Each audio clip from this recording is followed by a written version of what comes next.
என்ன மாதிரியான சமையல் பொருட்கள்ல வந்து இந்த ஹராம் எனக்கூடிய அதை தவிர்க்கப்பட வேண்டியது கலந்துருக்கு சொல்லுங்க. நீங்க அன்றாடம் பயன்படுத்தக்கூடிய உங்களுக்கு பால்ல இருந்து ஸ்டார்ட் ஆகுது. பால்லே இருக்கு. பால்ல இருந்து ஸ்டார்ட் ஆகுது. பால், தயிர், சிக்கன் மசாலா, கரம் மசாலா, சில்லி மசாலா, நெய், இதுல எல்லாத்தையுமே நீங்க ஹலால் பார்க்கக்கூடிய அவசியம் இன்னைக்கு வந்து சர்க்கரையில கூடமா சர்க்கரை. ஏன்னா சர்க்கரை, தண்ணீர், சால்ட் இது மூணுமே ப்ராசஸிங்ல பண்ணும்போது போன் மாரோன்னு சொல்லி உள்ள ஒரு சிஸ்டம் வச்சிருப்பாங்க, கிளீனிங் ப்ராசஸ். தண்ணியில என்ன உங்களுக்கு ப்ராப்ளம் வரும்? கிளீனிங் பாட்டில், தண்ணி பாட்டில் இருக்கு இல்லையா, நார்மலா நம்ம குடிக்கிற தண்ணி பாட்டில் இருக்கு இல்லையா, இப்போ அந்த தண்ணி பாட்டில் பண்ணும்போது பியூரிஃபிகேஷன் ஒரு சிஸ்டம் இருக்கு. இப்போ தண்ணி வந்து கிரவுண்ட்ல தான் எடுப்போம், எடுத்துட்டு அதை பியூரிஃபிகேஷன் ஃபில்டரிங் ப்ராசஸ்க்கு கொண்டு போவாங்க. அப்ப பியூரிஃபிகேஷன்ல அதுல கிளீன் பண்ற லேயர் இருக்கு இல்லையா, அது முழுக்க பன்றியுடைய எலும்புல இருந்து செய்யப்பட்ட கூழ்ல தான் செய்யறாங்க.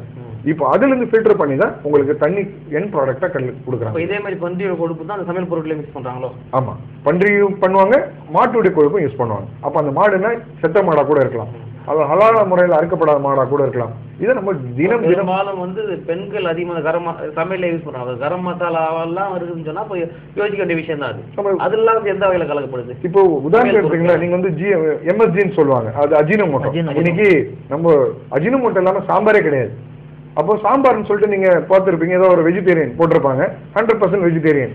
ஆனா அவங்க சாம்பாரை டெஸ்ட் பண்ணீங்கன்னா அஜினோமோட்டோ இல்லாம சாம்பார் கிடையாது. இன்னைக்கு அஜினோமோட்டோ எங்க இருந்து கொண்டு வராங்கன்னா பன்றியுடைய தோல்ல தான் கொண்டு வராங்க. அதை பேஸ் பண்ணி தான் இன்னைக்கு அஜினோமோட்டோ ப்ரொடியூஸ் பண்றாங்க. தாவரத்திலிருந்து கொண்டு வரதும் இருக்கு. மொத்தம் 3 நாடுகள் இன்னைக்கு கிடைக்குது, சிங்கப்பூர், மலேசியா, இந்தோனேஷியா. இந்த 3 நாடுகள்ல இன்னைக்கு ஹலாலான முறையில் தயாரிக்கப்பட்ட அஜினோமோட்டோ கிடைக்குது. ஆனா இந்தியா போன்ற நாடுகள்ல இன்னும் அந்த அஜினோமோட்டோ பன்றியுடைய தான் எடுத்துட்டு இருக்கோம்.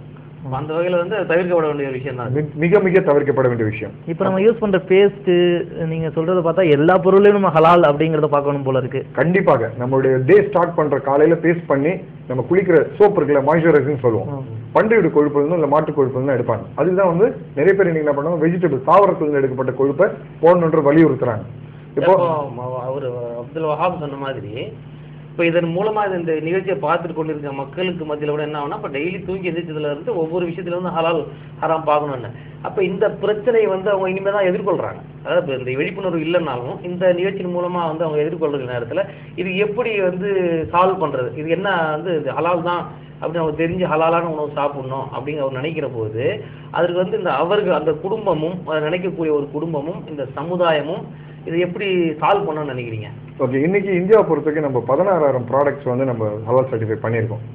நிறைய பெரிய நிறுவனங்கள், தயாரிப்பு நிறுவனங்கள், இந்தியாவுடைய தயாரிப்பு நிறுவனங்கள் நம்ம கிட்ட இந்த சர்டிஃபிகேட் பண்ணியிருக்காங்க, எங்ககிட்ட வாங்கியிருக்காங்க. நாங்கள் அவங்களுக்கு ஹலால் சான்றிதழ் கொடுத்துருக்கோம்.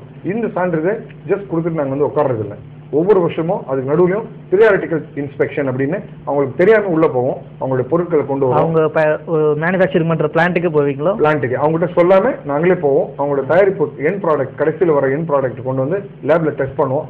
அப்படி அவங்க தவறான முறையில் செஞ்சாங்கன்னா மீடியா மூலியமா இதை நாங்கள் வெளியே கொண்டு வந்து இவங்க வந்து சரியான முறையில் ஹலாலா கொடுக்கல அப்படின்றத மீடியா மூலியமா கொடுத்துட்டு இருக்கோம். இப்போ இந்த பிரச்சாரத்தின் மூலமா வந்து கன்சியூமர் ப்ராடக்ட்ஸ் நிறுவனங்கள் வந்து உங்களை நாடி வந்துருக்காங்களா, எங்களுக்கு ஹலால் சர்டிஃபிகேட் வேணும்?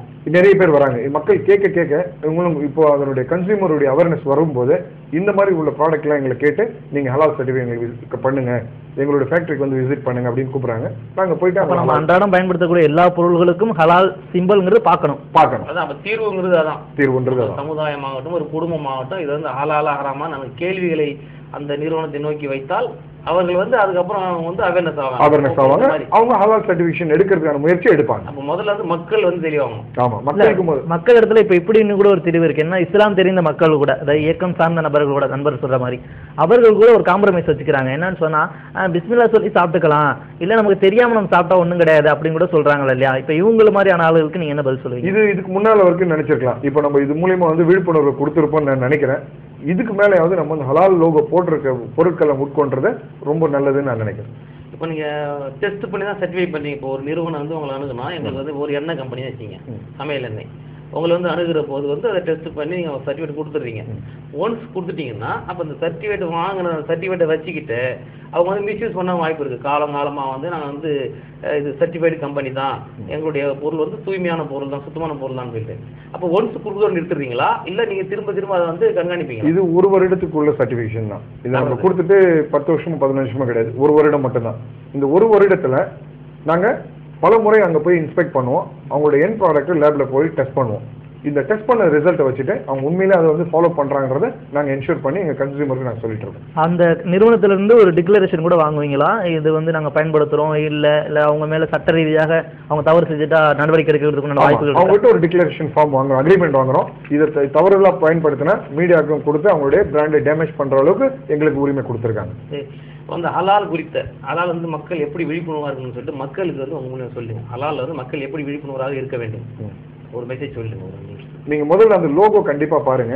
அந்த லோகோ பார்த்துட்டு அதுல ஹலால் லோகோன்றது குறிப்பிட்டு இருக்கிற மட்டுமே அந்த பொருட்கள் வாங்குங்க.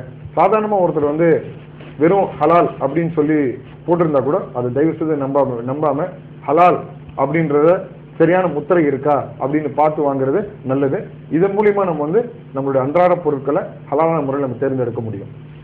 அன்பார்ந்த நேயர்களே, இந்த நிகழ்ச்சியின் மூலம் ஹலால் என்றால் என்ன, சுத்தமான உணவு அசுத்தமான உணவு இரண்டும் இருக்கிறது. அசுத்தமான உணவை தேடித்தான் மனித குலம் அந்த விழிப்புணர்வை தாங்களாகவே ஏற்படுத்திக் கொள்ள வேண்டும். சுத்தமான உணவு வகைகளை மனித குலத்திற்கு ஏற்றது என்ற ஒரு மெசேஜை சொல்லியிருக்கிறார்கள். இன்னும் அதோடு வந்து ஹலால் குறித்த நிறைய விழிப்புணர்வு இந்த நிகழ்ச்சியின் மூலம் உங்களுக்கு ஏற்பட்டிருக்கும் நினைக்கிறேன். அந்த விளக்கங்களை தந்த சகோதரர் ஜின்னா அவர்களுக்கு நன்றியை தெரிவித்துக் கொள்கிறோம். இந்த நிகழ்ச்சி ஹலால் குறித்த விழிப்புணர்வு ஏற்படுத்துவதுதான், அதற்கான முதல் முயற்சி தான் இது. இனி தொடர்ந்து இது போன்ற நிகழ்ச்சி இன்ஷா அல்லாஹ் உங்களை வந்து அடையும் என்று கூறி விடைபெற்றுக் கொள்கிறோம். அஸ்ஸலாமு அலைக்கும் வரஹ்மத்துல்லாஹி வபரகாத்துஹு.